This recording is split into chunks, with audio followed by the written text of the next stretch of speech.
Europe 1.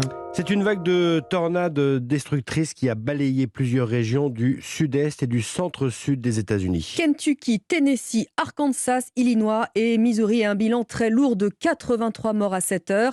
Nicolas Pinault, vous êtes le correspondant d'Europe 1 à New York. Le bilan pourrait bien s'alourdir dans les prochaines heures. Oui, c'est la course contre la montre pour les secouristes qui tentent de retrouver des survivants, notamment à Mayfield, cette ville du Kentucky totalement détruite. C'est là qu'une usine de fabrication de bougies s'est écroulée avec une centaine d'employés à l'intérieur. À peine 40 d'entre eux ont pour l'heure été retrouvés sains et saufs. Cathy Stewart est la maire de Mayfield. C'est comme si une bombe avait explosé. Tous nos bâtiments sont détruits et ressemblent à des allumettes. Les destructions sont terribles.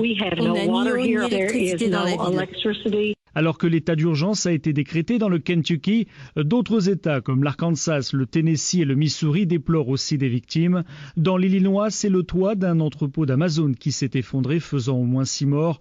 Le mari de Sarah travaille sur place. Il n'a plus donné de nouvelles depuis le passage d'une tornade. Je n'ai pas de nouvelles de lui, donc je suis venue ici, mais je ne m'attendais pas à voir le bâtiment aussi endommagé. Je suis très inquiète. J'espère qu'il est vivant. Face à l'ampleur de la catastrophe, le président américain Joe Biden a promis de visiter prochainement les zones sinistrées. Washington et Nicolas Pinault, Europe 1. Et en France, l'heure est à présent à la décrue. Dans le sud-ouest, les premières opérations de nettoyage ont débuté. Gérald Darmanin a annoncé hier l'état de catastrophe naturelle.